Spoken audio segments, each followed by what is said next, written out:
மனிதர்களா பிறந்த எல்லாரும் தங்களுடைய வாழ்க்கையில ஒரு முறையாவது இந்த விஷயங்கள் எல்லாத்தையும் நினைச்சு பார்த்திருப்போம். இந்த உலகம் எப்படி உருவாச்சு, உலகத்துல மனிதர்கள் எப்ப இருந்து வாழ்ந்துட்டு வராங்க, எதுக்காக நம்ம பிறந்தோம், எதுக்காக நம்ம வாழ்றோம், இப்படி பல ஒரு கேள்விகளுக்கு விடையே தெரியாம தான் பலாயிரம் வருடங்களா மக்கள் வாழ்ந்துட்டு வந்தாங்க. உலகம் உருண்டை வடிவத்துல தான் இருக்கு. உலகம் எப்படி உருவானதுனே 19, 20ஆம் நூற்றாண்டுகள்ல தான் நமக்கு தெரிய வருது. இப்படி இன்னைக்கு உள்ள அட்வான்ஸ் டெக்னாலஜிஸ் வச்சு கண்டுபிடிக்கப்பட்ட விஷயங்கள் எல்லாம் பலாயிரம் வருடங்களுக்கு முன்னாடியே ஒரு சில இடங்கள்ல சொல்லப்பட்டிருக்கு. அதுல முக்கியமான ஒண்ணுதான் அல் குரான். இந்த குரான்ல சொல்லப்பட்ட அறிவியல் விஷயங்களை பார்த்து அறிவியலாளர்களே பிரமிச்சு போறாங்க. காரணம், இன்னைக்கு நவீன தொழில்நுட்பங்களை பயன்படுத்தி கண்டுபிடிக்கக்கூடிய எல்லா விஷயங்களும் முன்கூட்டியே இந்த குரான்ல சொல்லப்பட்டிருக்கு. அப்படி இந்த குரான்ல என்ன அறிவியல் விஷயங்கள்லாம் சொல்லப்பட்டிருக்கு? குரான் வெறும் இறைவேதம் தானா, இல்ல பல அறிவியல் விஷயங்களை உள்ளடக்கிய ஒரு அறிவியல் புத்தகமா? வாங்க பார்க்கலாம். 1000 வருடங்களா இருந்த ஒரு கேள்விக்கான பதில 20ஆம் நூற்றாண்டுடைய ஆரம்ப கட்டத்துல தான் ஆராய்ச்சியாளர்கள் கண்டுபிடிச்சாங்க. அதுதான் இந்த உலகம் எப்படி உருவானதுங்கிற விடை தெரியாத ஒரு கேள்வி. கிட்டத்தட்ட 19ஆம் நூற்றாண்டு வரைக்கும் பூமிக்கும் சூரிய குடும்பத்துக்கும் தொடக்கம்ன்ற ஒன்னே கிடையாது. காரணம், அது நிலையான ஒண்ணு. மனித இனம் உருவாகிறதுக்கு லட்சக்கணக்கான ஆண்டுகளுக்கு முன்னாடியே இந்த உலகம் இருந்திருக்குன்னு நம்பினாங்களே தவிர்த்து அது எப்படி உருவானதுங்கிற விஷயம் தெரியாமையே இருந்துச்சு. அதுக்கப்புறம் 20ஆம் நூற்றாண்டுடைய ஆரம்பத்துல இன்னைக்கு இருக்க பல தொழில்நுட்பங்களை பயன்படுத்தி இந்த உலகம் பிக் பேங் தியரின்னு சொல்லக்கூடிய பெருவெடிப்பு மூலியமா தான் இந்த பிரபஞ்சமே உருவாகி இருக்குன்னு கண்டுபிடிச்சாங்க. இப்ப கண்டுபிடிச்ச இந்த விஷயம் குரானுடைய அத்தியாயம் 21:30 வானங்கள் பூமி எல்லாம் ஒன்றோட ஒன்று சேர்ந்துதான் இருந்துச்சு. பிறகு நாம் தான் அதை தனித்தனியா பிரிச்சோம்னு சொல்லப்பட்டிருக்கு.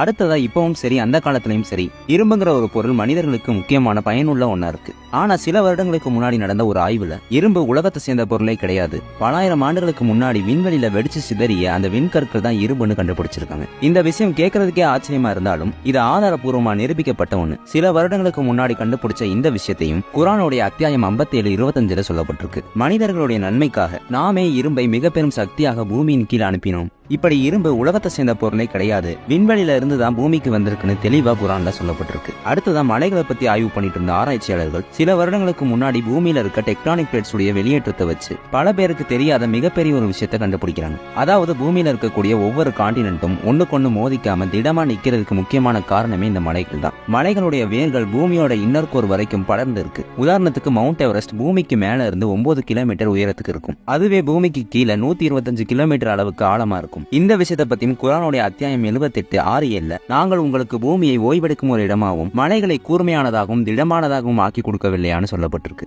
அடுத்ததா விண்வெளி, ஸ்பேஸ் பத்தின ஆராய்ச்சிகள் 19, 20ஆம் நூற்றாண்டுல தான் அதிகமா நடந்திருக்கு. இந்த ஆராய்ச்சிகளோட முடிவுல தான் நிறைய முக்கியமான விஷயங்களை கண்டுபிடிச்சிருக்காங்க. அதுல ஒண்ணுதான் விண்வெளி விரிவாக்கம். விண்வெளி ஒரே நிலையிலே இல்லாம விரிவடைஞ்சுக்கிட்டே இருக்குங்கிற விஷயத்த பலாயிரம் வருடங்களா கண்டுபிடிக்க முடியாம 20ஆம் நூற்றாண்டுல தான் கண்டுபிடிக்கப்பட்டிருக்கு. இப்படி 20ஆம் நூற்றாண்டுல கண்டுபிடிக்கப்பட்ட இந்த விஷயம் 1400 வருடங்களுக்கு முன்னாடியே குரானுடைய அத்தியாயம் 51:47 சொல்லப்பட்டிருக்கு. அதாவது நாமே விண்வெளியை எங்கள் படைப்பின் சக்தியாக படைத்துள்ளோம், மேலும் அதை விரிவடைய செய்து கொண்டே இருப்போம்னு சொல்லப்பட்டிருக்கு. அடுத்ததான் மேகங்கள். வானத்தில் இருக்கக்கூடிய மேகங்கள்